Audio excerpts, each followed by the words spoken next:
Casque et gilet pare-balles, ces soldats qui pénètrent dans ce corridor de sécurité le long de la frontière avec le Liban n'ont pas d'autre choix que de se protéger.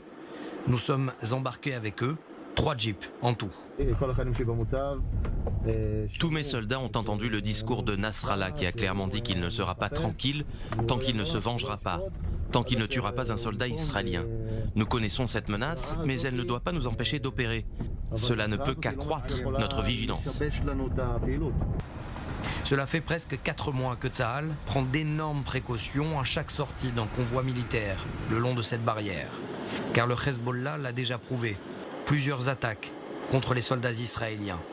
Alors pour le commandant Gilad, il faut toujours partir du principe que le mouvement chiite est prêt à en découdre. L'ennemi sait que nous sommes ici. Mais connaît-il l'heure à laquelle nous sommes entrés dans ce couloir de sécurité? Sait-il que nous rentrerons à 3 voitures? Que nous nous arrêterons ici? Ça, il ne peut pas le savoir. Face à la menace, l'armée israélienne a changé diamétralement de stratégie. À chaque sortie, c'est toute une organisation qui se met en place. Je parle des systèmes de collecte de renseignements et de contrôle visuel qui surveillent nos mouvements et ceux de l'autre côté de la frontière. Une unité de blindés qui se tient prête à frapper en quelques secondes en cas d'incident. Et une batterie d'artillerie en état d'alerte constant qui suit notre patrouille et ceux de l'ennemi. Confirmation quelques kilomètres plus loin avec l'officier des commandos blindés. Les tanks derrière moi protègent les patrouilles le long de la frontière. Mon unité commando se tient prête également à tout incident, que ce soit une infiltration ou une attaque directe contre nos forces. Les premières forces sont prêtes en moins de 2 minutes. La deuxième équipe en 4 minutes. Notre capacité de réaction est dépendante du temps que nous mettons à quitter la base. Il faut constamment réduire le temps de réaction de toutes les forces. Le long de la barrière, pas le temps de réfléchir. Il faut constamment être sur ses gardes et surveiller. C'est l'une des positions de collecte de renseignements de l'ennemi qui est déployée le long de la frontière. Nous cherchons aussi à collecter ses mouvements. Mais quelqu'un est sur place? Vous les avez vus? Je n'ai vu personne via mes jumelles.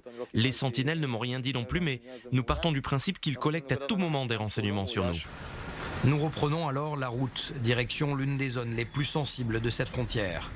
Car ici, c'est à pied que les soldats patrouillent. Suivis de près par l'une des jeeps, mais rien ne remplace la surveillance humaine le long de cette frontière. Nous le vivons au quotidien. Je parle des menaces d'infiltration et des trafics en tout genre. Il faut se rappeler que la crise économique frappe très durement le Liban. 1 personne sur 3 vit sous le seuil de pauvreté et cherche à s'infiltrer en Israël et tenter sa chance. Ça se passe ici? Oui, à certains endroits de cette barrière. Mais dans l'absolu, le Hezbollah peut aussi envoyer un travailleur émigré ou autre et vous attirer à la frontière et frapper. Même lorsque nous sommes à pied, nous ne sommes jamais seuls. Il faut savoir réagir en fonction de l'incident et être le plus efficace possible. Peut-on clairement identifier que toutes les tentatives d'infiltration de personnes ou de drogue sont pilotées par le Hezbollah qui tire les ficelles? Nous devons être capables de réagir en fonction de l'incident. Même constat pour l'officier Sahar, être prêt 24 heures sur 24. Il exige de ses soldats d'être opérationnels à tout moment face à un ennemi qui reste invisible. Ma mission est de protéger les villages frontaliers. S'ils sont touchés, de mon point de vue, j'ai failli à ma mission. Lorsque le Hezbollah annonce que son objectif est de planter son drapeau au cœur d'un village israélien, c'est par moi qu'il devra passer. C'est à moi de l'en empêcher. Notre présence dérange visiblement ces soldats de l'armée libanaise à quelques centaines de mètres de notre position. L'un d'entre eux, devant notre caméra, va chercher des jumelles, nous observe. Un deuxième dévoile notre présence via son appareil de communication, avant qu'un troisième soldat ne les rejoigne. Impossible de dire s'il s'agit réellement de soldats de l'armée régulière libanaise ou d'hommes du Hezbollah habillés en treillis. Le Hezbollah pense que nous sommes faibles. Nous ne venons pas faire uniquement acte de présence à la frontière, mais nous agissons s'il le faut.